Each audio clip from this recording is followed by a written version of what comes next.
بسم اللہ الحمد للہ رب العالمین والصلاة والسلام علی سید المرسلین وعلی آلہ وصحبہ اجمعین ومن تبعہم بإحسان الی یوم الدین۔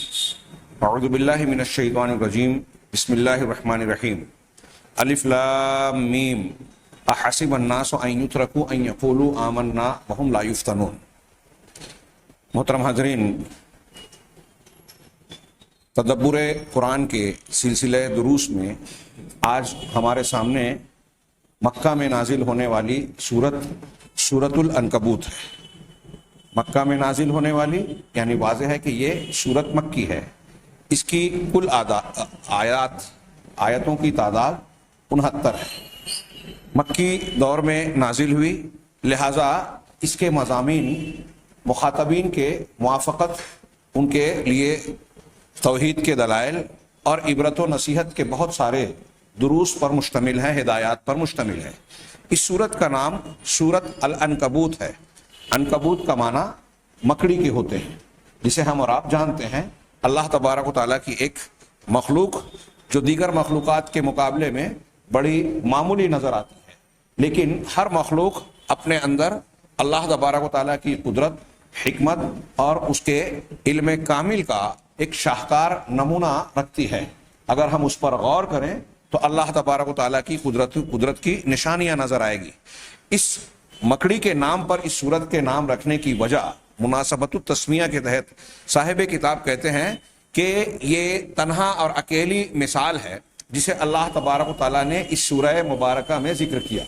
سورہ عنکبوت میں یہ ایک اکیلی مثال اللہ تبارک و تعالیٰ نے بیان کی، اور اس کا جو معنی اور مفہوم ہے اس پر آگاہ کرنے کے لیے گویا ایک تنبیہ کے طور پر لوگوں کو تعلیم دی، سبق دیا۔ فرمایا مثل الذین اتخذوا من دون اللہ اولیاء، کہ جن لوگوں نے اللہ کے سوا دوسروں کو اولیاء، کارساز بنا رکھا ہے۔ اولیاء ولی کی جمع کئی معنی کیے جاتے ہیں۔ دوست ولی اس معنی میں کہ وہ ہماری نگہبانی، نگہداشت اور ہمارے امور کی نگرانی کرے، اس اعتبار سے ترجمہ عام طور سے کرتے ہیں اولیاء کا کارساز، اور بھی تراجم کیے جاتے ہیں کہ ان لوگوں کی مثال جنہوں نے اللہ تبارک و تعالیٰ کے علاوہ دوسروں کو کارساز بنا رکھا ہے، مطلب ان پر تکیہ کر رہے ہیں، ان سے لو لگاتے ہیں، ان سے اپنے مسائل کے حل کے سلسلے میں امیدیں وابستہ رکھتے ہیں کہ یہ ہماری مشکلات کو آسان کریں گے، ہمارے مسائل کو حل کریں گے، یہ مشکل کشا ہیں، فلاں ہیں، ڈھما ہیں۔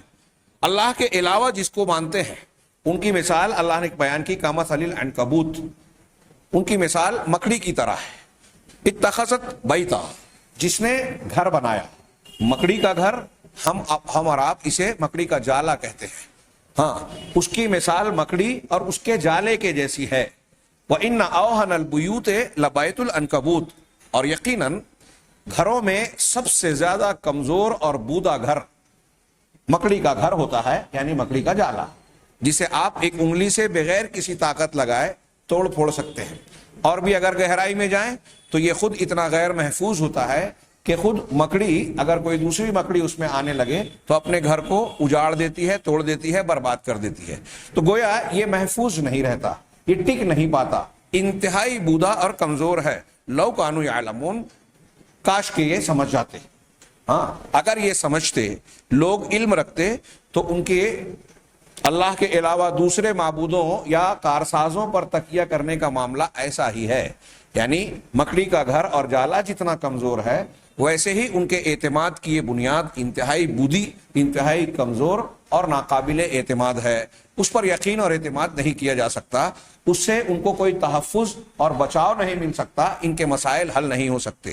اللہ کے علاوہ کوئی بھی ہمارے مسائل کا سلجھانے والا نہیں ہو سکتا۔ اس صورت کے ابتدائی مضمون کی اس کے آخری مضمون سے موافقت اور تعلق، یہ عنوان قائم کر کے دو مناسبتیں بیان کی۔ چنانچہ کہتے ہیں کہ بدأت السورۃ بذکر اختبار وابتلاء العبد، سورت کا آغاز جب ہوا تو اس میں بندے کے امتحان اور اس کی آزمائش کا تذکرہ کیا گیا، ابتلاء اور آزمائش کا۔ چنانچہ اللہ نے الف لام میم حروف مقطعات کے بعد ارشاد فرمایا احسب الناس ان یترکوا ان یقولوا آمنا وهم لا یفتنون، کہ کیا لوگوں کا یہ خیال ہے، لوگ یہ سمجھتے ہیں کہ ہم ایمان لائے اتنا کہہ دینے پر اللہ تبارک و تعالیٰ کی جانب سے وہ چھوڑ دیے جائیں گے؟ ہم ایمان لائے یہ کہہ دینے پر ان کو چھوڑ دیا جائے گا؟ ہاں، وہم لا یفتنون، اور ان کو فتنہ اور آزمائش میں مبتلا نہیں کیا جائے گا۔ فتنے کے کئی معنی ہوتے ہیں، کم و بیش 10 معنی، اس میں سے ایک مشہور معنی فتنہ بمعنی ابتلا، آزمائش ہے۔ تو اللہ تبارک و تعالیٰ کہہ رہا ہے کہ صرف دعوی ایمانی یا زبانی جمع خرچ، زبانی دعویٰ کرنا کہ ہم ایمان والے ہو گئے، یہ کافی نہیں ہے۔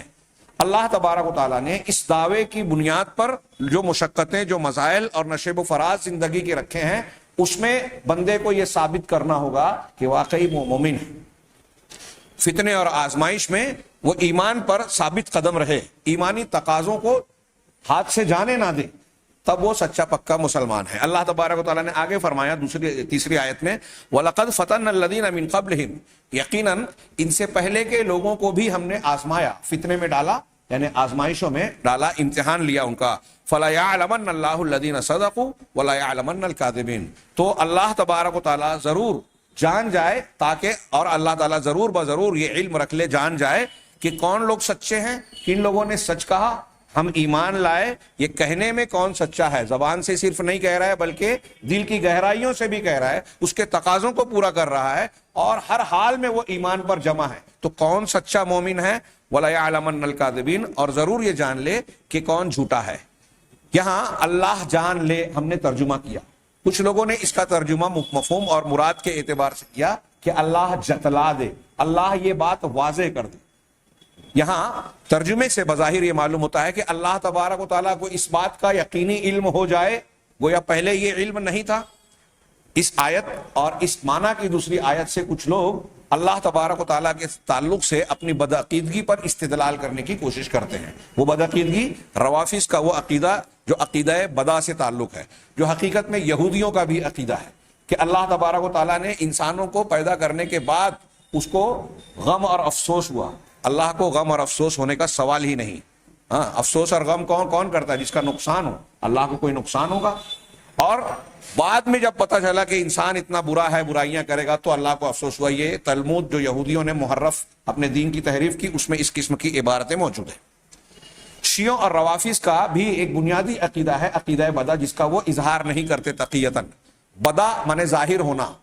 ان کا یہ عقیدہ ہے کہ اللہ تبارک و تعالیٰ کو کچھ چیزیں بعد میں پہلے معلوم نہیں تھی، بعد میں واقعات جیسے جیسے رونما ہوتے ہیں، سرزد ہوتے ہیں، ویسے ویسے اللہ تبارک و تعالیٰ کو ان کا علم ہوتا ہے، اور اسی بنیاد پر وہ دراصل اپنے بعض دوسرے عقائد کی تائید کرنا چاہتے ہیں۔ صحابہ کرام کے بارے میں اللہ تبارک و تعالیٰ نے جو یہ کہہ دیا کہ رضی اللہ عنہم ورضوا عنہ، اللہ ان سے راضی ہو گیا اور وہ اللہ سے، اور اس قسم کی اور بھی بہت ساری باتیں جو صحابہ، اب صحابہ کے بارے میں قرآن کہتا ہے کہ اللہ راضی ہو گیا، اور ان کا یہ عقیدہ ہے کہ اللہ کے رسول صلی اللہ علیہ وسلم کی وفات کے بعد اکثر و بیشتر صحابہ، چند معدود چند کو چھوڑ کر سب لوگ نعوذ باللہ مرتد ہو گئے۔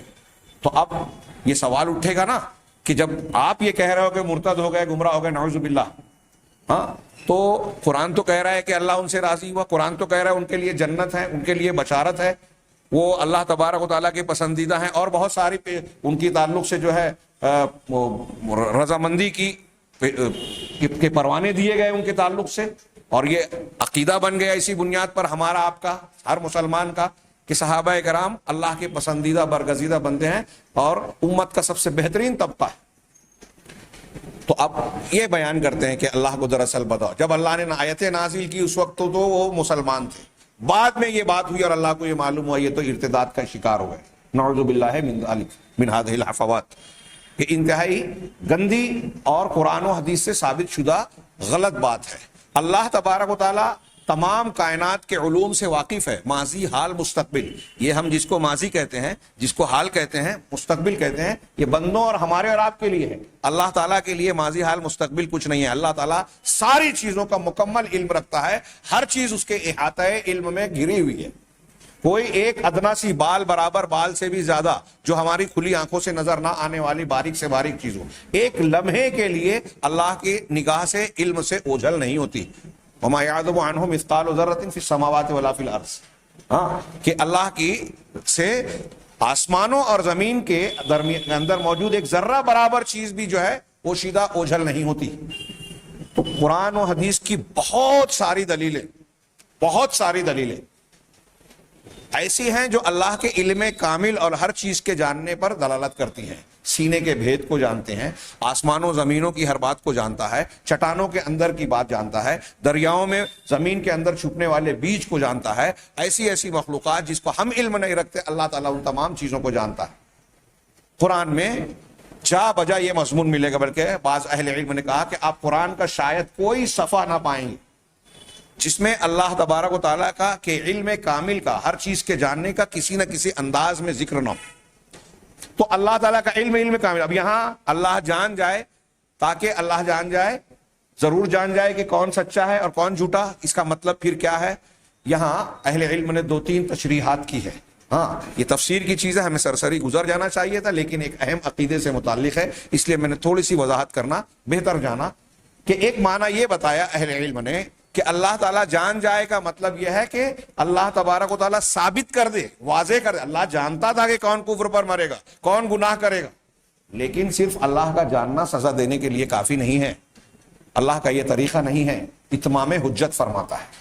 اور یہ بھی اس کا یہ مطلب نہیں ہوتا, تقدیر کی بحث میں ہم پڑھے کہ اگر کچھ تقدیر میں کچھ لکھا ہے تو تقدیر میں لکھا ہونے کی وجہ سے وہ مجبور ہو گیا. نہیں, ایک آدمی کے تقدیر میں لکھا ہے کہ وہ گناہ کرے گا, چوری کرے گا, اب اس نے چوری کیا تو وہ یہ عذر پیش کرے کہ میری تقدیر میں لکھا تھا اس لیے میں نے چوری کی. حضرت عمر فاروق سے ایک شخص نے یہی کہا کہ آپ اس ایک ایسے کام پر میرا ہاتھ کاٹنے جا رہے ہیں جو میری تقدیر میں لکھا ہوا تھا. تو حضرت عمر فاروق رضی اللہ تعالیٰ عنہ نے بڑا پیارا جواب دیا اور کہا کہ اگر تیری تقدیر میں لکھا تھا کہ تو چوری کرے گا, تو میری تقدیر میں لکھا ہے کہ میں تیرا ہاتھ کاٹوں گا, تو کاٹنا تو پڑے گا. اگر آپ کی تقدیر میں یہ لکھا ہے, آپ اپنے گناہوں پر یہ عذر پیش کرتے ہیں کہ تقدیر میں لکھا تھا اس لیے میں نے گناہ کیا, تو تقدیر کے لکھے پر جب آپ استدلال کر رہے ہو تو یہ بھی مان لو کہ اس گناہ کی سزا بھی بھگتنا آپ کی تقدیر میں لکھا ہوا ہے. اللہ یہ کہ اللہ معاف کرے, آپ توبہ کریں سچے دل سے, یہ ایک الگ بحث ہوگی. خیر, تو اللہ تبارک و تعالیٰ صرف علم رکھتا ہے, اس بنیاد پر کسی بندے کو سزا نہیں دیتا. لہذا یہاں علم کا معنی یہ ہوگا کہ علم کے ساتھ اللہ لوگوں کے سامنے واضح کر دے, حجت پوری کر دے, ثابت کر دے. ایک بات اللہ تعالیٰ جانتا ہے کہ یہ کفر کرے گا, شرک کرے گا, فلاں فلاں برائی کرے گا, اب عملی طور سے بھی وہ چیز ہو جائے تو دنیا کے سامنے واضح ہو جائے. اس لیے یہاں معنی صرف اللہ کے علم کا نہیں ہوگا, بلکہ معنی یہ ہوگا کہ یہ بات ثابت اور واضح ہو جائے, یعنی لوگوں کو بھی معلوم ہو جائے. تو اللہ کا علم یعنی وہ تو پہلے سے ہے, اللہ اس یہ علم کی بات جو کہہ رہا ہے مطلب لوگوں کو بھی معلوم ہو جائے. ایک معنی لوگوں نے یہ کیا, اور دوسرا معنی یہ جو اسی سے ملتا جلتا کرتے ہیں کہ تاکہ اللہ لوگوں کو جتلا دے. وَلَا يَعْلَمَنَّ کا ترجمہ یہی کرتے ہیں, تاکہ اللہ لوگوں کو جتلا دے کہ کون سچا ہے اور کون جھوٹا. یہ سورت کا آغاز ہے, ہم ابتدا اور انتہا کے تعلق کو پڑھ رہے ہیں. تو اس پہلی آیت میں, پہلی دوسری اور تیسری آیت میں اللہ تعالیٰ نے یہ بتایا کہ صرف دعوے ایمانی زبانی دعویٰ کافی نہیں ہے, جب تک اللہ تبارک و تعالیٰ آزمائشوں کی بھٹی سے گزار کر سچے کھرے اور کھوٹے کو واضح نہ کر دے. یہ بات پہلے ابتدا میں بیان کی سورۃ العنکبوت میں, اور اخیر میں اللہ تعالیٰ نے اس سورت کے اخیر میں اپنے امتحان اور ابتلا کی 2 مثالیں بیان کی. چنانچہ اللہ تعالیٰ نے ارشاد فرمایا آخر میں کہ فَإِذَا رَكِبُوا فِي الْفُلْكِ دَعَوُا اللَّهَ مُخْلِصِينَ لَهُ الدِّينَ. مشرکین اور مشرکین مکہ کا یہ رویہ نقل کیا کہ جب وہ کشتی میں سوار ہوتے ہیں تو اللہ تبارک و تعالیٰ کے لیے دین کو خالص کر کے پکارتے ہیں. ہاں, حضرت اکرمہ کا واقعہ ہے, جب مکہ فتح ہوا تو مکہ سے بھاگے. اس وقت وہ کافر تھے, ابو جہل کے بیٹے. ہاں, کشتی میں سوار ہونے لگے تو کشتی بان نے یہی کہا, اللہ نے جو بھی ذمہ دار تھا, کہ اس وقت صرف اللہ تبارک و تعالیٰ سے اخلاص کے ساتھ دعا مانگو. اس لیے کہ سمندر میں, پانی میں صرف اللہ ہی ہے جو ہمیں بچا. دیکھیں مشرکین مکہ جن کو ہم کہہ رہے ہیں, کفار مکہ جن کو کہہ رہے ہیں, ان کا یہ عقیدہ ہے کہ سمندر میں جب طوفان یا کوئی معاملہ پیش آئے گا, مصیبت آئے گی, تو وہاں بچانے والی ذات صرف اللہ کی. تو اکرمہ نے پوچھا, حضرت اکرمہ رضی اللہ عنہ بعد میں مسلمان ہوئے, پکے سچے مسلمان, قربانیاں دی, شہید ہوئے یرموک میں. تو انہوں نے کہا کہ اگر پانی اور سمندر میں اللہ تبارک و تعالیٰ حفاظت کرتا ہے, بچاتا ہے, تو خشکی میں بھی وہی بچائے گا. پھر محمد صلی اللہ علیہ وسلم کیا غلط کہتے ہیں؟ ان کی دعوت یہی تو دعوت توحید تو ہے کہ ہر جگہ تمہاری نگہبانی, تمہاری حفاظت کرنے والا, مدد کرنے والا صرف اللہ ہے, تمہاری مصیبتوں سے بچانے والی ذات صرف وہی ہے. تو وہ کیا غلط کہتے ہیں؟ چنانچہ سفر کے درمیان یہ معاملہ ہوا اور انہوں نے کہا کہ اے اللہ اگر تو مجھے اس طوفان سے، اور طوفان میں غالباً گر گئے تھے، بچا لے اور میں خشکی کے وقت پہنچ جاؤں گا تو میں محمد صلی اللہ علیہ وسلم پر ایمان لے آؤں گا، اور بعد میں مسلمانوں میں ان کا قصہ واقعہ لمبا ہے۔ چنانچہ اللہ نے فرمایا کہ جب یہ کشتی پر سوار ہوتے ہیں تو اللہ کے لیے دین کو خالص کر کے، یعنی صرف یہ کہ اللہ ہی ہمیں بچائے گا، کوئی اور نہیں بچا سکتا، اس طرح کے عقیدے کے ساتھ خالص کر کے کا مطلب یہ اخلاص ان کے دل و دماغ میں رچا بسا ہوتا ہے، بس وہی ہے جو بچائے گا، اس طریقے سے اللہ کو پکارتے ہیں۔ فلما نجاہم الی البر، لیکن جب اللہ تعالیٰ خشکی تک انہیں پہنچا کر بچا لیتا ہے، ان کو نجات دے دیتا ہے خشکی کی طرف، لفظی ترجمہ یعنی خشکی تک پہنچا کر انہیں بچا لیتا ہے، اذا ہم یشرکون، تو وہ شرک کرنے لگتے ہیں، اللہ کے ساتھ دوسروں کو بھی پکارتے ہیں، دوسروں پر بھی تکیہ کرنے لگتے ہیں۔ اب یہ آزمائش تھی کہ اللہ تبارک و تعالیٰ کو پکارا صرف اس کے لیے اخلاص کے ساتھ کہ اب ہم تجھ سے ہی مانگتے ہیں۔ اب اس دعا کا نتیجہ تو یہ ہونا چاہیے کہ جب اللہ نے بچایا ان کو اس مصیبت میں تو اپنی ساری عبادت اور عبادات کے سارے معاملات اسی کی طرف پھیرے، لیکن وہ شرک کرنے لگتے ہیں۔ کیوں؟ لِيَكْفُرُوا بِمَا آتَيْنَاهُمْ وَلِيَتَمَتَّعُوا فَسَوْفَ يَعْلَمُونَ، تاکہ ہماری دی ہوئی نعمتوں سے وہ مکرتے رہیں۔ لِيَكْفُرُوا، ناشکری کرنا، ناقدری کرنا۔ مولانا محمد جنید گڑھی صاحب نے ترجمہ کیا کہ جو ہم نے نعمت دی ہے اس سے مکر جائیں، ان کو بچایا، عہد و پیمان کیا، مجھ کو پکارا، اب جب بچا لیا، ان کی مدد کر دی، تو اللہ کی اس نعمت کی ناقدری کی، اس سے مکرتے رہیں، اور وَلِيَتَمَتَّعُوا، اور مزے اڑاتے رہیں، فائدے اٹھاتے رہیں۔ فَسَوْفَ يَعْلَمُونَ، بہت جلد ان کو پتہ چل جائے گا، انجام معلوم ہو جائے گا۔ تو یہ گویا زندگی کی آزمائش ہے، اللہ تعالیٰ بچاتا ہے، نگہبانی اور حفاظت کرتا ہے، اور بندہ اللہ تبارک و تعالیٰ کے ساتھ دوسرے کو اس کا شریک ٹھہرا دیتا ہے، تو اللہ تبارک و تعالیٰ نے اس پر جو ہے یہ دھمکی آمیز جملہ فرمایا کہ عنقریب معلوم ہو جائے گا ان کی یہ جو کرتوت ہے اس کا بدلہ اور خمیازہ انہیں بھگتنا پڑے گا اگر توبہ نہیں کی۔ اولم یروا انا جعلنا حرما آمنا ویتخطف الناس من حولهم، کیا انہوں نے نہیں دیکھا کہ ہم نے ان کے حرم کو، مکہ میں جہاں وہ رہ رہے ہیں، اس کو امن والا بنایا، امن و آشتی کا گہوارہ بنا دیا، وہاں امن تھا، ان کو کعبۃ اللہ، بیت اللہ کی تولیت ملی تھی، لوگ ان کی عزت و احترام کرتے تھے۔ وَيُتَخَطَّفُ النَّاسُ مِنْ حَوْلِهِمْ، جبکہ ان کے ارد گرد کے لوگوں کو اچک لیا جاتا تھا۔ اس وقت کے عرب کے ماحول میں، پورے عرب میں یہی ماحول تھا، چوری، ڈکیتی، لوٹ مار، طاقتور کمزور پر ظلم کرنا، ان کو لوٹ لینا۔ لیکن اس نیراجی اور لاقانونیت کے ماحول میں اہل مکہ، اہل عرب میں معزز مانے جاتے تھے، احترام کی نگاہ سے دیکھے جاتے تھے، اور اس بنیاد پر ان کو لوٹ مار سے چھوڑ دیا جاتا تھا، ان کو لوٹا نہیں جاتا تھا، ان کو تکلیف نہیں دی جاتی تھی۔ تو ان کے ارد گرد کے لوگوں کو جو ہے لوٹ مار کا شکار ہونا پڑتا تھا، اچک لیا جاتا تھا، اور تم محفوظ رہتے تھے۔ یہ اللہ تبارک و تعالیٰ کا انعام ہے اور تمہارا امتحان۔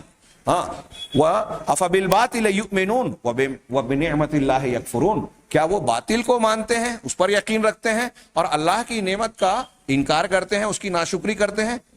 اللہ کی نعمت کا تقاضا یہ تھا کہ اللہ کے سامنے جھک جاتے، اس کا شکر ادا کرتے، لیکن اس کو نہ کرتے ہوئے وہ باطل کو مان رہے ہیں، شرک کر رہے ہیں، اللہ کے حق کی حق تلفی کر رہے ہیں۔ یہ ایک مناسبت بتائی کہ اس میں ایک اختبار کا ذکر ہے، اسی طریقے سے اس میں دو امتحانات کا تذکرہ کیا۔ آگے دوسری مناسبت بتا رہے ہیں کہ سورت کے آغاز میں اللہ تبارک و تعالیٰ کے لیے اپنے نفس سے جہاد کرنے، نفس کی مخالفت اللہ کے لیے کرنے کا ذکر کیا گیا۔ چنانچہ اللہ نے فرمایا وَمَنْ جَاهَدَ فَإِنَّمَا يُجَاهِدُ لِنَفْسِهِ، اور ہر ایک کوشش کرنے والا اپنے ہی بھلے کی کوشش کرتا ہے۔ یہ مولانا محمد جنید گڑھی کا ترجمہ ہے کہ جو کوشش کرتا ہے وہ اپنے بھلے کی کرتا ہے۔ دوسرا ترجمہ جو دوسرے علماء نے بھی کیا کہ جو شخص جہاد کرتا ہے تو وہ اپنے فائدے کے لیے جہاد کرتا ہے۔ تو جہاد اللہ کے راستے میں مشقت اٹھانا اور اپنے نفس سے جہاد کرنا، اپنے آپ کو برائیوں سے روکنا، یہ نفس کے ساتھ جہاد ہے۔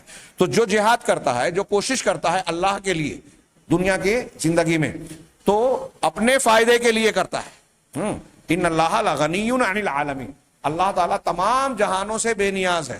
یعنی اگر کوئی اللہ کی فرما برداری کرتے ہوئے نیک بن رہا ہے اپنے نفس سے جہاد کر رہا ہے یا دشمنوں سے بھی جہاد کر رہا ہے تو یہ جہاد کرنا اس کا اللہ کی فرما برداری میں، اللہ کی بادشاہی میں اضافہ نہیں کر دے گا۔ اللہ تبارک و تعالیٰ کو کوئی ایسی چیز نہیں دلا دے گا جو اللہ کے پاس نہیں ہے کہ اس کو فائدہ ہو، اور اگر کوئی نہیں کرتا ہے تو اس سے اللہ کا نقصان نہیں ہوگا۔ صحیح مسلم کی لمبی چوڑی حدیث میں ہے نا، اے میرے بندو، سارے جن اور انسان سب کے سب تم اگر دنیا کے سب سے برے انسان کے برے دل والے انسان کی طرح ہو جاؤ تو میری سلطنت اور بادشاہت میں کوئی کمی نہیں ہوگی۔ اور اے میرے بندو، سارے انسان اور جنوں اگر تم سارے کے سارے میرے بندوں میں سے سب سے زیادہ متقی پرہیزگار انسان کی طرح بن جاؤ، اس نیک دل انسان کی طرح تم سب کا دل ہو جائے تو میری بادشاہی میں، سلطنت میں کوئی اضافہ نہیں ہوگا۔ اللہ بے نیاز وہی کہا کہ جو جہاد کرے گا، اچھا کام کرو گے، قربانیاں دو گے، اپنے فائدے کے لیے کرو گے۔ اللہ تعالیٰ بے نیاز ہے، ان اللہ لغنی عن العالمین، اللہ تمام جہانوں سے بے نیاز ہے۔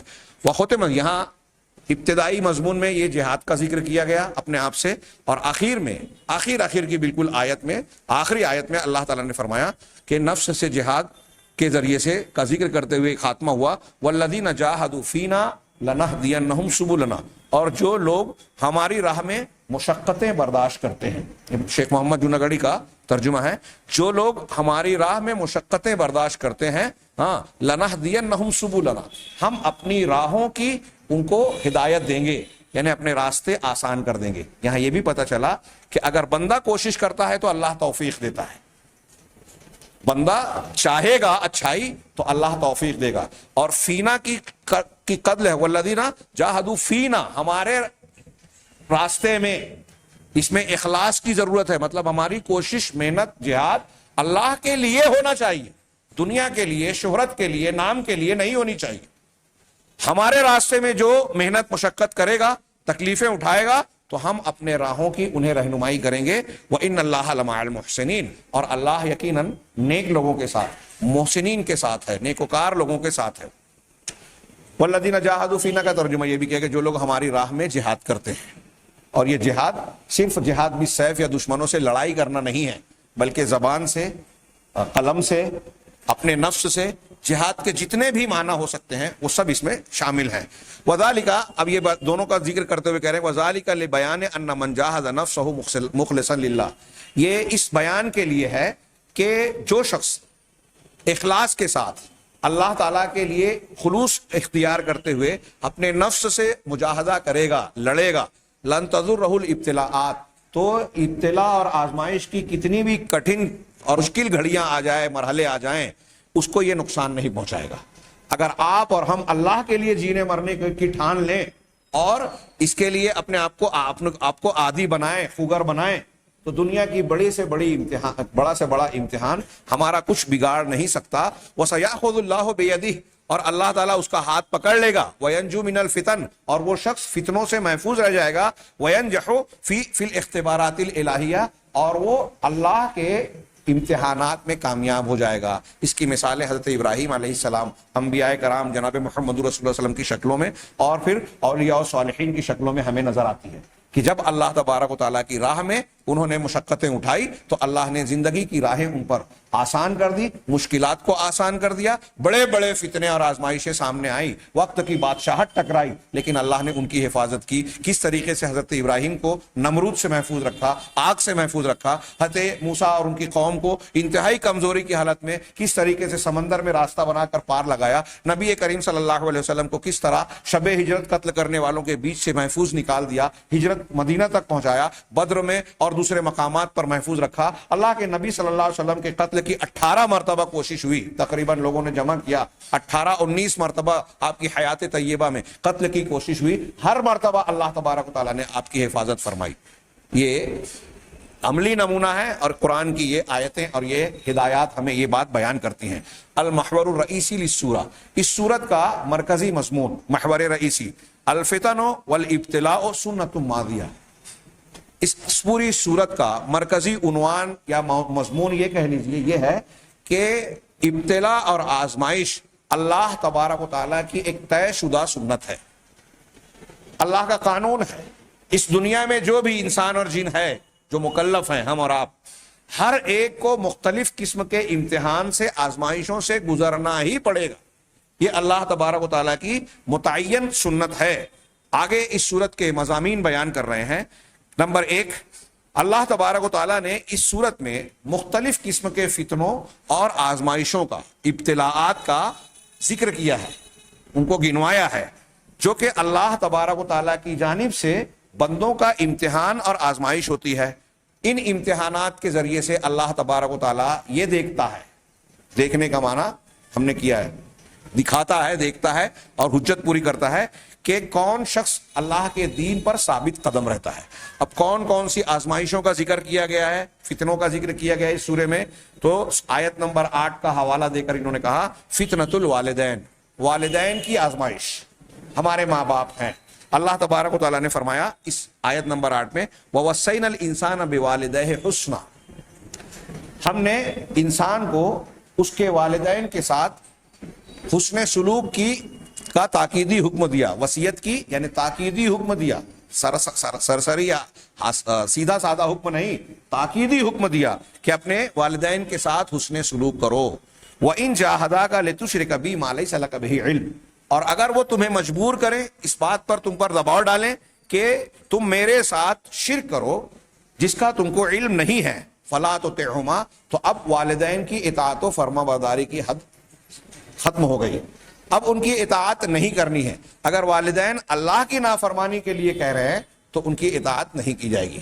یہاں کچھ لوگوں نے بحث کی کہ وہ پرویز صاحب منکر حدیث نے کہا کہ جب والدین، بچہ چھوٹا ہوتا ہے، کم سمجھ ہوتا ہے، تو اس وقت زیر کفالت ہوتا ہے والدین کی، تب تو اسے اطاعت و فرما برداری کرنی ہے. لیکن بڑھاپے میں ان کی عقل جو ہے وہ کمزور ہو جاتی ہے، ان کے فیصلے میں کمزوری آ جاتی ہے، اس لیے جب یہ جوان ہو گیا، طاقت و قوت اور شعور والا ہو گیا تو اب ضروری نہیں ہے. یہ انتہائی غلط بات ہے، تمام مذاہب کی متفقہ تعلیم کے خلاف ہے. اللہ تبارک و تعالیٰ نے یہ حد تو بتا دی، تمام مذاہب میں والدین کے ساتھ اچھے سلوک کی تعلیم ہے، لیکن یہ صرف اسلام ہے جس نے یہ حد بتائی کہ اگر اللہ کی نافرمانی پر وہ تم کو ابھارتے ہیں تو پھر اللہ کی نافرمانی میں کسی بھی مخلوق کی اطاعت فرما برداری نہیں کی جائے گی، نہ والدین کی، نہ امام کی، نہ فلاں اور فلاں اور فلاں کی، چاہے وہ ہوا میں اڑتے ہوں، پانی پہ چلتے ہوں. آپ اپنے والدین کی خوب عزت کیجئے، بالکل بجا ہے، حکم ہے شریعت کا اللہ کا. لیکن شرک کے معاملے میں یا اللہ کی نافرمانی کا اگر کوئی حکم دے، قرآن اور حدیث سے واضح کوئی تعلیم ہے، اس کی خلاف ورزی کرنے کا حکم دے، فلا تطعهما، تو تم ان کی اطاعت نہ کرو. الی مرجعکم، تمہارا میری ہی طرف تم سب کو لوٹنا ہے. فانبئکم بما کنتم تعملون، تو تم جو بھی عمل کرتے ہو، تمہارے ہر عمل کا حساب اللہ وہاں دے گا، تمہارے سامنے کھول کھول کر رکھ دے گا، تم کو خبر دے. تو والدین کی فرما برداری اگر وہ بوڑھے ہو گئے ہیں تب بھی کرنی ہے. ظاہر سی بات ہے، اگر کفالت میں رہتے ہوئے اطاعت و بچپن میں تو آدمی شریعت کا مکلف ہی نہیں رہتا، تو تب اطاعت فرما برداری کہاں کرے گا؟ اگر چھوٹا بچہ تماچا بھی مار دے ماں باپ کو تو سبھی سمجھتے ہیں کہ ابھی اس کو سوجھ بوجھ نہیں ہے، چھوٹا بچہ ہے، اس پر والد غصہ ہونے کی بجائے والد اور والدہ اور خوش ہوتے ہیں. لیکن جب اسے شعور آتا ہے تو وہ احترام، ادب، مقام، وہ ساری چیزیں سمجھنے لگتا ہے، تب احترام کرتا ہے. اور ان کا احترام ان کی اطاعت سے جڑی ہوئی ہے دنیاوی امور میں. اب جب وہ بوڑھے ہو گئے تو اس وقت تو بطور خاص ان کی اطاعت اور خدمت کرنی ہے، اس کے بغیر بچہ اپنے والدین کا فرما بردار اور اچھی اولاد نہیں ہو سکتا. یہاں تک کہ وہ انتقال کرتے ہیں تب بھی ان کے لیے دعا کرنی ہے، اور بوڑھے ہو جائیں تو کتنی بھی وہ جھک کریں ہم کو اف بھی نہیں کرنا ہے. قرآن کی یہ تعلیم ہے. خیر، تو یہ تھوڑی سی تفصیل ہو گئی والدین کے تعلق سے، لیکن ان کی حد یہ ہے کہ اللہ تعالیٰ کی نافرمانی میں ان کی فرما برداری نہیں کی جائے گی. ایک فتنہ و فتنۃ الوالدین ہے. آیت نمبر 10 میں لوگوں کا فتنہ، عوام اور لوگ. آج کل لوگ یہی ہے، ہمارے یہاں مرد اور خواتین بہت سارے امور میں شریعت کی تعلیم، اللہ کا حکم، رسول اللہ صلی اللہ علیہ وسلم کی ہدایت ایک طرف ہے، اور اس کو چھوڑ کر یہ کہتے ہیں کہ ارے اگر ہم اس پر عمل کریں گے تو لوگ یہ کہیں گے، لوگ وہ کہیں گے، فلاں تانے ماریں گے. اور خاص طور سے ہماری ماؤں بہنوں، خواتین میں یہ بات زیادہ پائی جاتی ہے کہ اگر فلاں رسم نہیں کی شادی بیاہ میں، فلاں کام نہیں کیا سماجی زندگی میں، تو لوگ نام رکھیں گے، لوگ یہ کہیں گے کہ اپنی بیٹی کو کچھ دیا نہیں، لوگ یہ کہیں گے، لوگ وہ کہیں گے. ہاں، یہ زندگی کے عام معاملات میں مومنین کی بات کریں. اور یہاں ایمان اور کفر کے میدان میں اللہ تعالیٰ نے فرمایا آیت نمبر 10 میں وَمِنَ النَّاسِ مَن يَقُولُ آمَنَّا بِاللَّهِ، لوگوں میں کچھ ایسے لوگ بھی ہیں جو یہ کہتے ہیں کہ ہم اللہ پر ایمان لے آئے، ہم اللہ پر ایمان لائے، زبان سے تو یہ کہہ رہے ہیں. فَإِذَا أُوذِيَ فِي اللَّهِ، لیکن جب اللہ کی راہ میں اللہ پر ایمان لانے کے معاملے میں اس کو اذیتیں دی جاتی ہے، لوگ ایذا پہنچاتے ہیں، تکلیف دیتے ہیں، ہاں، جعل فتنۃ الناس کعذاب اللہ، تو وہ لوگوں کے فتنے کو اللہ کے عذاب کی طرح قرار دے دیتا ہے کہ لوگ ہم کو اس طرح ستا رہے ہیں، پریشان کر رہے ہیں، تو اس سے ڈر کر وہ اللہ کے عذاب کی طرح ڈرتا ہے اور اپنے آپ کو جو ہے ایمان کے تقاضوں سے پیچھے ہٹا لیتا ہے۔ ہماری زندگی میں یہ آیت ایسی ہے کہ اس پر تفصیل سے گفتگو کی جائے، میں 2 جملہ صرف کہہ رہا ہوں، ترجمہ غور کیجئے، اللہ کے کلام میں باریکیاں ہیں۔ روزمرہ کی زندگی میں ہم اگر اللہ اور رسول کے حکم کے آنے کے بعد لوگوں کی زبان اور لوگوں کے تانوں کی وجہ سے اس حکم کو پامال کر رہے ہیں تو ہم کسی نہ کسی سطح پہ اس میں شامل ہیں کہ ہم زبان سے تو یہ کہتے ہیں کہ مومن ہیں، زبان سے تو یہ کہتے ہیں کہ قرآن و حدیث کو مانتے ہیں، لیکن جب قرآن و حدیث کی تعلیم آتی ہے اور دیکھتے ہیں کہ فلاں آدمی ناراض ہو جائے گا، فلاں بزرگ جو ہے یہ بات کہتے ہیں، ہمارے باپ دادا کی یا خاندان کی پرمپرا اور رسم اس کے خلاف ہے، تو اور اگر ہم اس کی مخالفت کریں گے تو لوگ ہم پر نام رکھیں گے، لوگ ہم کو ستائیں گے، تکلیف دیں گے، تانے کسیں گے، سوال جواب کریں گے، تو کون اس جھنجٹ میں پڑے، قرآن حدیث کو چھوڑے، لوگوں کا ساتھ دے۔ تو یہ ایسا ہی ہوا کہ لوگوں کے فتنے کو، لوگوں کی تکلیف اور ایذا رسانیوں کو آپ اللہ کے عذاب کی طرح مان رہے۔ ایمان ہوگا تو بندہ اللہ کے عذاب سے ڈرے گا، وہ کہے گا فرعون کے جادوگروں کی طرح جب ایمان لائے، صحابہ کرام کی طرح کہ دنیا میں جو چاہتے ہو تکلیف دینا دے دو، اللہ تبارک و تعالیٰ کا عذاب کہیں زیادہ سخت اور شدید ہے، میں اس سے بچنا چاہوں گا، تمہاری تکلیف کوئی معنی نہیں رکھتی اس کے سامنے۔ ہاں، تو اللہ تبارک و تعالیٰ نے فرمایا کہ وہ عذاب وَلَئِن جَاءَ نَصْرٌ مِّن رَبِّكَ، اور جب تمہارے پروردگار کی جانب سے کوئی مدد آتی ہے، لوگوں کے فتنے کو اللہ کے عذاب کی طرح مان کر ایمان سے پیچھے ہٹ جاتا ہے، کافروں کے ساتھ ہو جاتا ہے، ان سے مجاملت چاپلوسی کرتا ہے، ہاں کہ نہیں ہم تمہارے بھی ساتھ ہیں، ان کے بھی ساتھ، ان کے بھی ساتھ، ہاں، لیکن جب مسلمانوں کو ان کی سر دھڑ کی بازی لگانے کے بعد فتح ملتی ہے، کامرانی ملتی ہے، تو رب کی طرف سے جب ان کے پاس اللہ کی مدد آتی ہے، لَيَقُولُنَّ إِنَّ مَعَكُمْ، تو ایسے لوگ کیا کہتے ہیں، ارے ہم تو تمہارے ہی ساتھ تھے نا، تمہارے ہی ساتھ تھے، یا یہ کہ دل سے تمہارے ساتھ تھے، وہ تو کچھ وجہ ہو گئی، مصلحت تھی، ہم تمہارے ساتھ تھے۔ أَوَلَيْسَ اللَّهُ بِأَعْلَمَ بِمَا فِي صُدُورِ الْعَالَمِينَ، کیا اللہ تبارک و تعالیٰ جو ہے وہ تمام جہانوں کے لوگوں کے دلوں میں جو بھید ہے کیا اسے جانتا نہیں ہے؟ تمہاری یہ جو بکواس اور خلاف واقعہ بات ہے، تم لوگوں سے کہہ رہے ہو کہ ہم تمہارے ساتھ تھے، ہم مومن تھے، اللہ تمہارے بھید سے واقف نہیں ہے کیا؟ یقیناً واقف ہے۔ تو یہ لوگوں کا فتنہ، یعنی لوگ دھمکی دیتے ہیں، لوگ سزا دیتے ہیں، لوگ ستاتے ہیں، آج پوری دنیا میں دیکھیے یہ ہمیشہ رہا ہے۔ ہاں، ابتداءً یا عام طور سے حق اور اہل حق کمزور نظر آتے ہیں، باطل اور باطل کی قوتیں طاقتور نظر آتی ہیں۔ آج کی دیکھیے سپر پاور کہلانے والی طاقت ہے، ہاں، اور کچھ لوگ ہمارے مسلمانوں میں بھی ان سے مروبت ہیں، ان کے پاس ہتھیار ہے، ان کے پاس ترقیات ہے، ان کے پاس ٹیکنالوجی ہے، دنیاوی علوم میں یقیناً وہ آگے ہیں، اور یہ ہمارے لیے افسوس کی بات ہے کیونکہ کبھی مسلمانوں نے یہ راہ انہیں دکھائی تھی اور مسلمان ترقی یافتہ تھے، لیکن اس کے باوجود وہ تمام تر ترقیات اور دنیاوی قوتوں کے باوجود وہ اللہ تبارک و تعالیٰ کے سامنے بے بس ہے، کوئی حیثیت نہیں رکھتے، اور یہی امتحان ہے۔ فرعون اور موسیٰ علیہ السلام کے سامنے فرعون طاقتور تھا، ساری نعمتیں اس کے پاس ہیں، موسیٰ علیہ السلام اور ان کے ساتھی کمزور تھے، پسماندہ تھے، دنیاوی اعتبار سے بظاہر بے اسباب تھے، لیکن حق کس کے پاس تھا؟ تو جب تک فرعون موجود تھا تو کیا اس کو حق مانا جاتا؟ آج اس کا انجام ہمارے لیے عبرت کا سامان ہے۔ ایسے ہی آج کے وقت کے جو فرائنہ ہیں، کفر کے سردار اور کفر پر چلنے والے ہیں، اللہ اور اس کے رسول کے دشمن ہیں، وہ وقت کے فرعون ہیں، ان کا کتنا بھی پاور، تو ان کے پاس کتنی بھی پاور، طاقت، ٹیکنالوجی ہو، آخر میں ان کا انجام اگر وہ توبہ نہ کریں تو ہلاکت و بربادی ہے، دنیا میں بھی آخرت میں بھی۔ اور اہل حق کتنے بھی کمزور نظر آ رہے ہوں، اگر حق پر جمے ہیں، اس کے تقاضوں کو پورا کرنے والے ہیں، تو آخر میں ان کا انجام جو ہے وہ انشاءاللہ بہتر ہوگا، دنیا میں بھی اور آخرت میں بھی سعادت مندی حاصل ہوگی۔ تو یہ ایک امتحان ہے کہ لوگ ہمیں ستاتے ہیں، لوگ تکلیف دیتے ہیں، مسلمانوں کو فلسطین میں فلاں جگہ قتل کرتے ہیں، ہمارے یہاں ہندوستان میں ہمارے خلاف قوانین بن رہے ہیں، ایسی اور بھی بہت ساری چیزیں، خبریں آپ جانتے ہیں، غور کرتے جائیں۔ اس کے اگلی پر آیت نمبر 28-29 میں اللہ تبارک و تعالیٰ نے شہوت کا فتنہ، ہر انسان کے اندر شہوانی قوت اور جنسی صلاحیت رکھی گئی ہے، اور یہ کچھ ضرورت کے پورا کرنے کے لیے بھی ہے اور امتحان کے لیے بھی ہے۔ مرد کا عورت کی طرف راغب ہونا، عورت کا مرد کی طرف راغب ہونا ایک فطری چیز ہے، فطری جذبہ ہے، اور ان دونوں کے ملاپ سے زندگی کے یا اس دنیا اور کائنات میں جو اللہ تعالیٰ نے نظام قائم کیا ہے اس کے بہت سارے مقاصد جڑے ہوئے ہیں۔ اس ملاپ سے خاندان بنتا ہے، ایک دوسرے کے حقوق متعین ہوتے ہیں، اولاد ہوتی ہے، وراثت سمجھی جاتی ہے، کس کا کس پر کیا حق ہے، کون کس کا کون سا رشتہ دار ہے، کس سے شادی کرنا جائز ہے، کس سے ناجائز ہے، یہ ساری چیزیں پتہ چلتی ہیں۔ تو یہ اس کا جائز استعمال ہے شہوت کا، کہ پاکیزگی سے شادی کر کے اپنی خواہش کو، خواہش نفس یا شہوانی صلاحیتوں کو جائز جگہ پر استعمال کیا جائے اللہ کی فرما برداری میں اور حکم کے مطابق۔ اور اگر ناجائز تعلق اختیار کیا جائے بغیر شادی کے اجنبیوں کے ساتھ، یا جو فطری طریقہ ہے اس سے ہٹ کر غیر فطری طریقے اختیار کیے جائیں، تو یہ شہوت کا غلط استعمال ہوا۔ تو ہمیں جو جنسی اور شہوانی قوت ملی ہے یہ بہت بڑی آزمائش ہے، اور دنیا کے تمام نوجوان لڑکے اور لڑکیاں اس آزمائش سے گزرتے ہی گزرتے ہیں۔ چنانچہ اس آیت میں، آیت نمبر 28-29 میں قوم لوط کا تذکرہ کرتے ہوئے اللہ نے ارشاد فرمایا وَلُوطًا إِذْ قَالَ لِقَوْمِهِ إِنَّكُمْ لَتَأْتُونَ الْفَاحِشَةَ مَا سَبَقَكُمْ بِهَا مِنْ أَحَدٍ مِنَ الْعَالَمِينَ۔ کہہ رہے ہیں کہ اور لوط کا ذکر کرو، جب انہوں نے اپنی قوم سے کہا کہ تم ایسی بدکاری کا ارتکاب کرتے ہو، ایسی فاحشہ بدکاری کا ارتکاب کرتے ہو جس میں دنیا کے اندر تم سے پہلے کسی نے بھی سبقت نہیں کی، یعنی اس فعل کا ارتکاب تم سے پہلے کسی نے نہیں کیا۔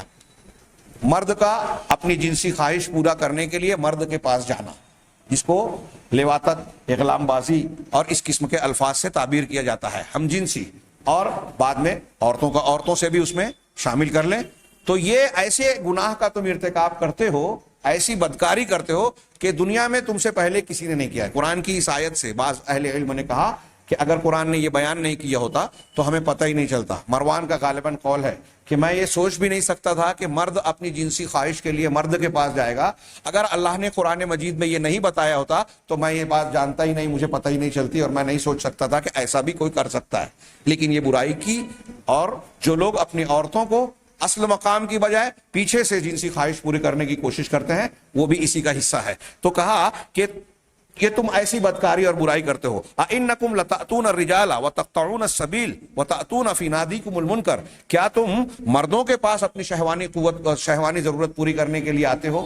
ہاں، کیا تم مردوں کے پاس آتے ہو اور تم راستہ کاٹتے ہو، رہزنی کرتے ہو، ہاں، اور اپنی مجلسوں میں منکر اور بری باتوں کو اختیار کرتے ہو۔ اس کی کئی تشریحات کی گئی، تفسیر میں آپ اسے دیکھ سکتے ہیں کہ راستہ کاٹنے کا مطلب کیا ہے۔ ایک معنی تو یہ کہ راستے میں بیٹھ کر لوگوں کو لوٹتے تھے، کوئی نوجوان لڑکا پسندیدہ لڑکا ہے تو اسے اٹھا کر اپنے ڈیرے پر، اپنی مجلس میں لے جاتے تھے، اور اجتماعی طور پر وَتَأْتِيكُمْ فِي نَادِيكُمُ الْمُنكَرَ، لوگوں کے سر عام جو ہے اس کے ساتھ بدکاری کرتے تھے، ہاں، اغلام بازی کرتے تھے، اس قسم کی حرکتیں اور گندی گندی باتیں کرنا، جو آج بھی ہمارے یہاں بہت سارے لوگ شان سمجھتے ہیں، بات بات میں گالیاں دینا، گندی باتیں کرنا، کچھ لوگ اس میں بڑا لطف محسوس کرتے ہیں۔ اس بات کو، قوم لوط کے اس عمل کو اللہ تبارک و تعالیٰ نے منکر کہا کہ مجلسوں میں اس طرح کی برائیوں کا ارتکاب کرتے ہو، بے حیائی کی زبان استعمال کرتے ہو اور کام کرتے ہو۔ چنانچہ نسل کو کاٹنا، ایک معنی تو یہ ہے کہ راستہ کاٹتے ہو کا مطلب یہ کہ لوگوں کو لوٹتے پاٹتے ہو،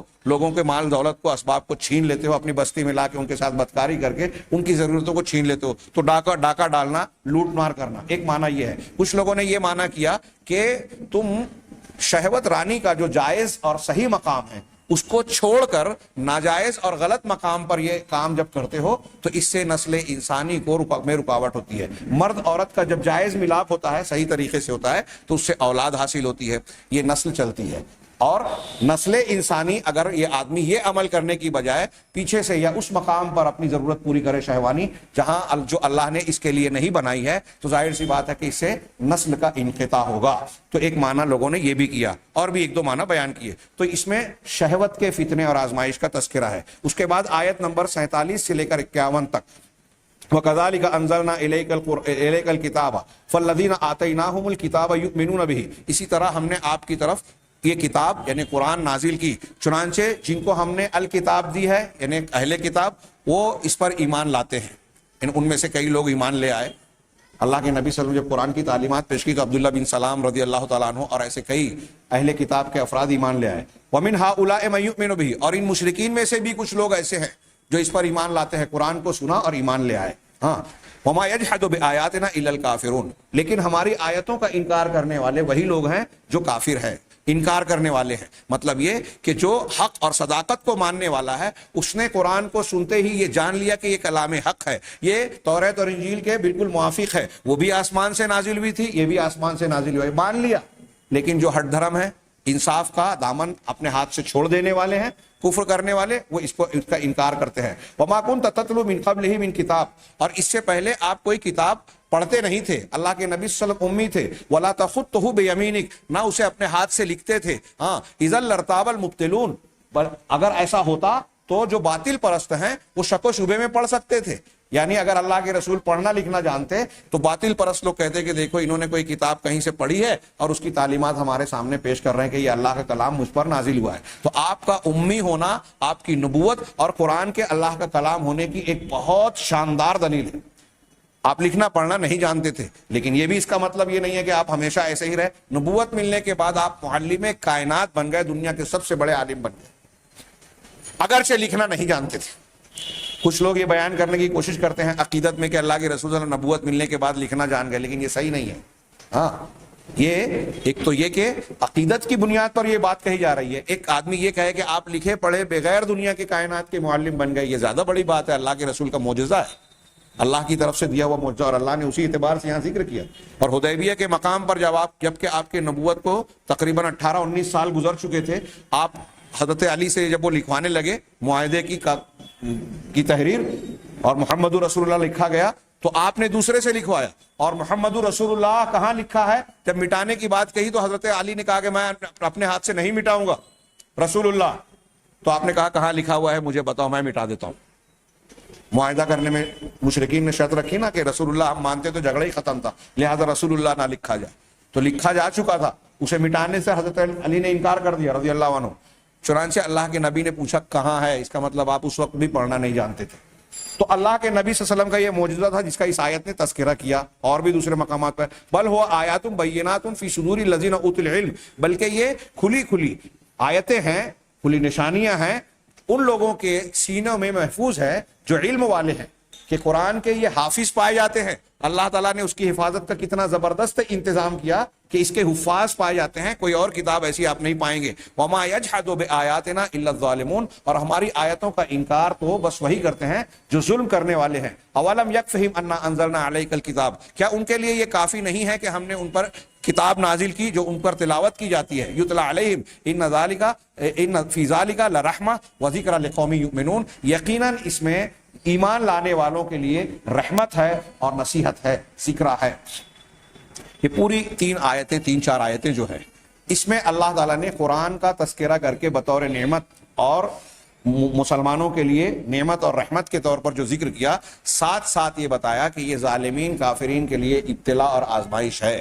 یہ اللہ کا کلام ہے، بالکل واضح دلیلوں سے ثابت ہے، لیکن یہ نہیں مان کر اپنے آپ کو ظالم اور کافر بنا رہے ہیں، اللہ کے عذاب کے مستحق بن رہے ہیں، ایمان کے دائرے سے باہر ہو رہے ہیں۔ تو یہ فتنۃ العلم ہے، علم کا فتنہ۔ علم اگر آپ کو صحیح ہے اس کو قبول کر کے دلیل کو مان کر حق اور سچ کو قبول کر لینا چاہیے۔ اس آیت میں یہ سبق مل رہا ہے۔ اور قرآن کا علم جب کسی کو سامنے آ رہا ہے تو یہ بتا رہا ہے کہ قرآن سچا ہے، اللہ کا کلام ہے، اور یہ جس پر نازل ہوا وہ اللہ کے سچے رسول ہیں، مان لینا چاہیے۔ تو علم، اس کو ہم دلیل بھی کہہ لیں، علم اور دلیل حاصل کی جائے، اور جب یہ آ جائے تو اسے مان لیا جائے۔ اگر علم اور دلیل کی آپ مخالفت کرتے ہیں تو آپ دنیا کے امتحان میں ناکامیاب ہو رہے ہیں۔ تو علم کی آزمائش اور فتنے کا ذکر ہے۔ ایک اور آیت نمبر 38 اور 39 میں قوت کا فتنہ بیان کیا گیا ہے۔ اللہ تعالیٰ نے قوموں کا تذکرہ کرتے ہوئے درمیان میں کہا وعادا وثمود وقد تبین لکم من مساکنہم، اور عاد اور سمود کو بھی، پیچھے کی آیت سے اس کا معنی یہ ہوگا کہ عاد اور سمود کی قوم کو بھی ہم نے ہلاک و برباد کر دیا۔ وقد تبین لکم من مساکنہم، تمہارے لیے ان کے گھروں اور رہائش گاہوں سے یہ بات کھل کر سامنے واضح ہو جاتی ہے، ان کے گھر اور کھنڈرات موجود تھے۔ اللہ نے آگے فرمایا وَزَيَّنَ لَهُمُ الشَّيْطَانُ أَعْمَالَهُم، شیطان نے ان کے برے اعمال کو، میں برے اعمال تشریحاً کہہ رہا ہوں، ہاں، ان کے اعمال کو جو برے تھے، کفر و شرک کے تھے، رسول کی مخالفت کے تھے، ان کے اعمال کو خوشنما بنا دیا، ان کے سامنے اچھا دکھا دیا۔ فَصَدَّهُمْ عَنِ السَّبِيلِ، چنانچہ ان کو اللہ کے راستے سے، صحیح راستے سے انہیں روک دیا، ہٹا دیا۔ ہاں، وَكَانُوا مُسْتَبْصِرِينَ، جبکہ وہ سوجھ بوجھ والے تھے۔ آج بھی بہت سارے لوگ اپنے آپ کو چالاک سمجھتے ہیں لیکن حق کو قبول نہیں کرتے، توفیق سے محروم ہیں۔ ہاں، یہ آپ قوم و سمود اور عاد کو دیکھیں کہ قوت طاقت والے تھے, سوجھ بوجھ والے. اللہ کہہ رہے کہ مستبصرین تھے. ہاں, وقارون وفرعون وحامان. ہاں, اسی طرح قارون, فرعون اور حامان بھی. وَلَقَدْ جَاءَهُم مُوسَىٰ بِالْبَيِّنَاتِ, موسیٰ ان کے پاس واضح دلیلوں اور نشانیوں کو لے کر آئے, معجزات لے کر آئے. فَاسْتَكْبَرُوا فِي الْأَرْضِ وَمَا كَانُوا سَابِقِينَ, تو چنانچہ انہوں نے زمین کے اندر استکبار کیا, اکڑ گئے. طاقت اور قوت کا نشہ, حق کو قبول کر, دلائل لائے موسیٰ علیہ السلام لیکن مانا نہیں. یہی حال پچھلی قوموں کا ہے, عاد و سمود کا. اللہ نے قوت دی, نعمت دی, ہاں, زمین میں ایک اچھا خاصا مقام عطا کیا, سب کچھ نعمتوں سے نوازا, پہاڑوں کو تراش کر گھر بناتے تھے. ہاں, لیکن اور سوجھ بوجھ والے تھے. شیطان نے ان کے عمل کو خوشنما بنایا, اپنے کفر اور شرک پر اتراتے رہے.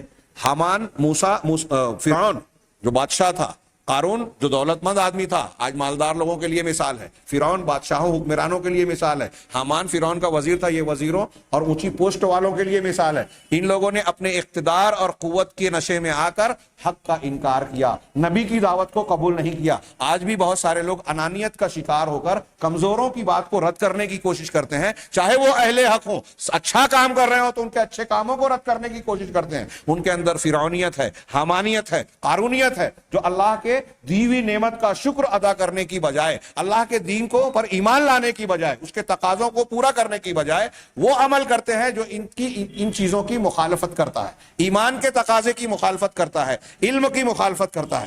تو ان لوگوں کو جس آدمی کو دنیا میں جو قوت دی گئی ہے, حکومت کی قوت دی گئی ہے, دولت کی قوت دی گئی ہے, اقتدار اور اختیار کی قوت دی گئی ہے, مال و اسباب کی کسی بھی چیز کی قوت دی گئی ہے, ان کو اس قوت کا صحیح استعمال کرنا چاہیے. یہ فتنہ ہے.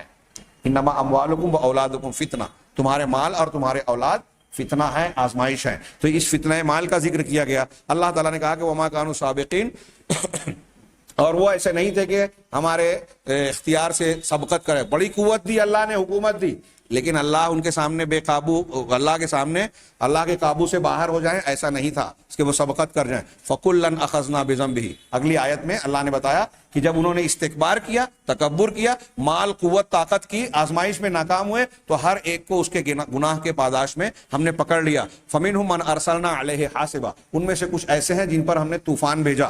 وَمِنْهُمْ مَنْ أَخَذَتْهُ, سیلاب والا طوفان. وَمِنْهُمْ مَنْ أَخَذَتْهُ الصَّيْحَةُ, کچھ ایسے تھے جن پر چیخ مسلط ہو گئی, چیخ نے ان کو پکڑ لیا. وَمِنْهُمْ مَنْ خَسَفْنَا بِهِ الْأَرْضِ, ان میں سے کچھ ایسے ہیں جن کو ہم نے زمین میں دھسا دیا جیسے قارون. وَمِنْهُمْ مَنْ أَغْرَقْنَا, اور کچھ ایسے ہیں جن کو ہم نے پانی میں ڈبو دیا, غرقاب کر دیا, قوم نوح, قوم آل فرعون. وما کان اللہ لیظلمہم, اللہ ایسا نہیں ہے کہ لوگوں پر ظلم کرے, ولکن الناس انفسہم یظلمون, بلکہ لوگ ایسے ہیں کہ اپنے آپ پر ظلم کرتے ہیں. تو یہ فتنۃ القوہ کا ذکر ہے. اس کے بعد فتنۃ الحیات الدنیا, دنیا کی زندگی کا فتنہ. آیت نمبر 64 میں اللہ تعالیٰ نے ارشاد فرمایا, وقت زیادہ ہو گیا اس لیے میں تفصیل میں نہیں جاتا. وما هذه الحیات الدنیا الا لهو ولعب, کہ دنیا کی یہ زندگی تو بس کھیل تماشا ہے. وان الدار الاخرۃ لہی الحیوان, اور آخرت کی زندگی حقیقت میں وہی زندہ و جاوید ہے, ہاں, ہمیشہ رہنے والی ہے. ہاں, لو کانوا یعلمون, کاش کہ وہ جان لیتے. اب دنیا کی زندگی کی چمک دمک کے پیچھے پڑ کر آدمی جو ہے آخرت کی زندگی کو اگر فراموش کرتا ہے تو وہ دنیا کی زندگی کے اس فتنے میں مبتلا ہو گیا اور ناکامیاب ہو گیا. دنیا میں آپ غور کیجئے, اگر آپ کے والد شدید بیمار ہیں یا میت ہو گئی ہے, ہاں, تو آپ اس وقت یہ کہتے ہیں کہ بازار سے مجھے سبزی لانے جانا ہے, ہاں, ابھی میں جو ہے دوستوں سے ذرا ملنے جا رہا ہوں, ملاقات کر کے آؤں گا. اگر کوئی ایسا کرتا ہے تو وہ نافرمان, بے وقوف اور برا آدمی مانا جائے گا. کیوں؟ والد صاحب کا سیریس ہونا اس بات کا متقاضی ہے کہ اس کام کو ترجیح دی جائے کہ ان کی خدمت کی جائے, دواخانہ لے جایا جائے, ورنہ وہ سانس اکھڑ سکتی ہے. تو یہ دنیا میں ہم بہت سارے کاموں میں خود بخود دماغ سے فیصلہ کر لیتے ہیں کہ کون سی چیز قابل ترجیح ہے, تو یہ عقل مندی کہلاتی ہے. اگر ترجیح والی بات کو چھوڑ کر کوئی غیر ترجیح والی بات کو آدمی اختیار کرے تو بے وقوف ہوگا. تو اب اس شخص سے بڑا بے وقوف کون ہوگا جو یہ جانتا ہے کہ اس دنیا کے بعد کی زندگی ہمیشہ کی ہے, وہاں کا عذاب انتہائی بھیانک اور ہمیشہ کا ہے, وہاں کا ثواب بڑا زبردست ہے اور ناقابل تصور ہے. اور دنیا کی زندگی میں آدمی کتنا بھی ترقی کر لے, کچھ بھی بنا لے, یہ چھوڑ کر جانا ہی جانا ہے. اب اس زندگی کو جو دائمی ہے اس کو چھوڑ کر, اس کی سزا کو نظر انداز کر کے, اس کے ثواب کا شوق نہ رکھتے ہوئے دنیا کے چکر میں پڑے جو چھوٹ کر جانا ہی ہے, تو کون اس سے بڑا بے وقوف کون ہوگا. یہ دنیا کی آزمائش ہے. اس کا تذکرہ آیت نمبر 64 میں کیا اللہ تبارک و تعالیٰ نے. فتنۃ الامن والامان, اسی طرح آیت نمبر 65 سے 66 67 میں اللہ تبارک و تعالیٰ نے امن و امان کا فتنہ ذکر کیا. اس ضمن میں انہوں نے یہ وہی آیتیں ہیں کہ جب وہ کشتیوں میں سوار ہوتے ہیں تو اللہ تبارک و تعالیٰ کو دین کے اخلاص کے ساتھ پکارتے ہیں, اور پھر اس کے آگے کی کچھ آیتوں کا تذکرہ ہے جو ہم تھوڑا سا پڑھ چکے ہیں. ہاں, ان مضامین کا تذکرہ کرنے کے بعد آخر میں انہوں نے چند فوائد کا ذکر کیا. فوائد و لطائف حول السورۃ المبارکہ, اس مبارک سورت کے فوائد و لطائف. اللہ تبارک و تعالیٰ, نمبر 1, اللہ تبارک و تعالیٰ نے اس سورہ مبارکہ میں مکڑی کی مثال بیان کی تاکہ ہمارے سامنے لیوضح لنا انا, تاکہ یہ بات واضح کرے کہ مکڑی کا جالا, مکڑی کا گھر جس طریقے سے ایک دوسرے میں گتھا اور الجھا ہوا ہوتا ہے, ہاں, اور اس کے متعدد دھاگے اور خیوط ہوتے ہیں, تار الگ الگ ہوتے ہیں. ہم مکڑی کا جالا دیکھتے ہیں, اس کے دھاگے ہیں, اس میں بڑا الجھاؤ نظر آتا ہے, ہاں, جس کو کہ مکڑی بنتی ہے. اسی طریقے سے اس دنیا کے اندر فتنوں کا معاملہ ہے, مکڑی کے جالا کی طرح پھیلے ہوئے ہیں, ہاں, مکڑی کے تار کی طرح الجھے ہوئے ہیں, ہاں, اور اگر کوئی کمزور پڑ جائے تو مکڑی کے جالے سے کمزور مکھی ہے, اس میں کمزور جو ہے پھنس جاتی ہے, طاقتور ایمان والا ہو تو اس کو توڑ پھوڑ کر پھینک دیتا ہے. ہاں, ایسے ہی جیسے بہت سارے تار ہیں الجھے ہوئے ہیں, ایسے ہی دنیا میں فتنے ہیں جو الجھے ہوئے ہیں, متعدد ہیں اور باہم گتھے ہوئے ہیں. نمبر 1 یہ کہا, چنانچہ فَإِذَا العبد باللہ تعالی, چنانچہ ان فتنوں جو تار عنکبوت کی طرح, جب بندہ ان فتنوں کے مقابلے میں اللہ تعالیٰ سے مدد طلب کرتا ہے, استعانت کرتا ہے, تو یہ سارے کے سارے فتنے کمزور ہو جاتے ہیں, ٹوٹ پھوٹ جاتے ہیں, جیسے کہ مکڑی کا جالا تھوڑی سی طاقت لگائے تو ٹوٹ جائے گا. آپ اسی طریقے سے اللہ پر ایمان لے آئیں, اللہ پر بھروسہ کریں, ایمان کے تقاضوں کو پورا کریں, تو یہ دنیا کے سارے فتنے بیت عنکبوت کی طرح, مکڑی کے جالوں کی طرح آپ توڑ دیں گے, فتنوں کو توڑ دیں گے. یہ آیت نمبر 41 مثل الذین اتخذوا من دون اللہ اولیاء, جو آیت ہم پڑھ چکے ہیں جس میں مکڑی کی مثال دی گئی ہے, وہ اس کو انہوں نے نقل کیا, اس کا حوالہ دیا. نمبر 2, اللہ تبارک و تعالی لا یعجل لعجلۃ احد فی الخیر او فی الشر, کوئی بندہ اگر خیر کے معاملے میں یا شر کے معاملے میں, اچھائی یا برائی کے معاملے میں اگر جلد بازی کرتا ہے تو اللہ تبارک و تعالیٰ بھی جلد بازی کرے, ایسا نہیں ہے. اللہ تعالیٰ حلیم ہے, علیم ہے, اس کا حلم ہمیں موقع دیتا ہے, مہلت دیتا ہے, اور ہر چیز کو اس کے صحیح وقت پر انجام دیتا ہے. چنانچہ آیت نمبر 53 میں اللہ نے فرمایا وَيَسْتَعْجِلُونَكَ بِالْعَذَابِ, یہ آپ سے عذاب میں جلدی کرتے ہیں, عذاب کی جلدی مچا رہے ہیں.